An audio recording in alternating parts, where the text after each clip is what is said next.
হেয়ান অবাক হয়ে বলে, আমি তোমাকে মিথ্যে বলেছি। এন্ড তখন ওর ফোন বাজে থাকলে সিয়া বলে যে তোমার আগে ফোন উঠিয়ে নেওয়া উচিত।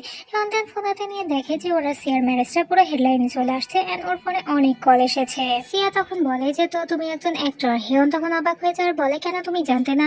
সিয়া তখন বলে যে না, আমি টিভি দেখি না। হেয়ান তখন বলে, ও আচ্ছা। সিয়া তখন মনে পড়ে যে ডিস্ট্রিক্ট অফিসে সবাই ওদেরকে দেখে উইসপার করছিল এন্ড ওর নিজের কাজিনের বলা কথাও মনে পড়ে। হেয়ান তখন নার্ভাস হয়ে বলে, আমি তোমাকে ধোকা দিতে চাইনি। সিয়া তখন বলে যে তুমি ফেমাস, আমারই তোমাকে চেনা উচিত ছিল।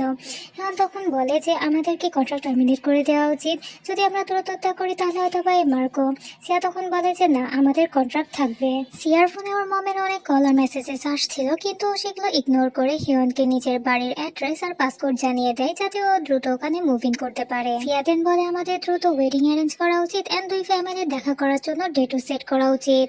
ফ্যামিলির কথা শুনে হিয়ন কিছুটা আপসেট হয়ে যায় এন্ড দেন সিয়া বলে যে আমি আমাদের ম্যারেজের জন্য অনেক বেশি এক্সাইটেড। হিয়ন তখন বলে আমিও। এন্ড দেন ও নোটিস করে যে সিয়ার হাতের কাট এখনো ঠিক হয়নি। হিয়ন দেন দ্রুত ব্যান্ডেড নিয়ে আসলে সিয়া বলে যে এটার প্রয়োজন আমার থেকে তোমার বেশি। এন্ড দেন ও ওর কাছ থেকে ব্যান্ডেড নিয়ে ওর নেকে লাগিয়ে দেয়। হিয়ন এতে ওকে থ্যাঙ্কস জানালে সিয়া বলে যে না, থ্যাঙ্কস তো আমার বলা উচিত এন্ড তাছাড়াও রাত্রে দেখা হচ্ছে। নেক্সট সিনে চেয়ারম্যান সিয়াকে থাপড় মেরে দেয় এন্ড ওর উপর রাগারাগি করে বলতে থাকে যে ম্যারেজ কি এতটাই বেশি হার্ড ব্যাপার? তুমি কি নিজের স্যাবলিংসদের মতো দ্রুত ম্যারেজ করে নিয়ে দেন যা ইচ্ছা তাই করতে পারো না?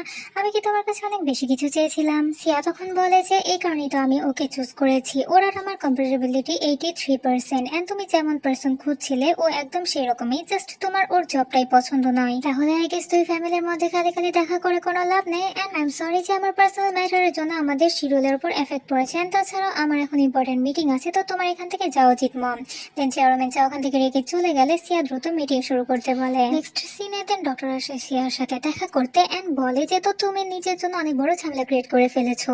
হোটেলে কি তুমি এই ব্যাপারেই বলছিলে? সিয়া তখন বলে হ্যাঁ, আর আমি ওকে মার্কও করে নিয়েছি। ডক্টর এতে অবাক হলে সিয়া তখন বলে যে আমি দ্রুতই হসপিটালে ওর সাথে যাব আমাদের বন্ডের স্টেবিলিটি চেক করতে এন্ড আমি শিওর যে আমরা অনেক বেশি স্টেবল বন্ডে আছি। ডক্টর তখন হাত ক্লিনস করতে থাকে আর বলে যে ভালো ব্যাপার, তোমাদের দেখা কি করে হয়েছিল? সিয়া তখন বলে যে জেনেটিক সেন্টারের মাধ্যমে। ডক্টর তখন বলে এত মানুষ রেখে জুহেয়নকেই? সিয়া তখন বলে যে আমিও পরেই জানতে পেরেছি যে ও একজন অ্যাক্টর। ডক্টর তখন বলে যে কিন্তু ওরা যদি ম্যাচ হয়ও ওর এত দ্রুত ম্যারেজ করে নেওয়া উচিত হয়নি। আজকাল এসব কে করে? সিয়া তখন একটু অ্যানয় হয়ে বলে যে আমি করি এন্ড আমি ওকে মার্কও করে নিয়েছি, দ্যাটস অল। তোমার কি আর কিছু বলার আছে? এন্ড তাছাড়া আমি দ্রুতই হসপিটালে অ্যাপার্টমেন্ট নিয়ে নিব, তো তোমার সাথে সেখানেই দেখা হচ্ছে। ডক্টর দেন রিকে ওখান থেকে চলে যেতে থাকে এন্ড ফোনে কাউকে একটা বলে জুহেয়নের সম্পর্কে ইনফরমেশন কালেক্ট করতে।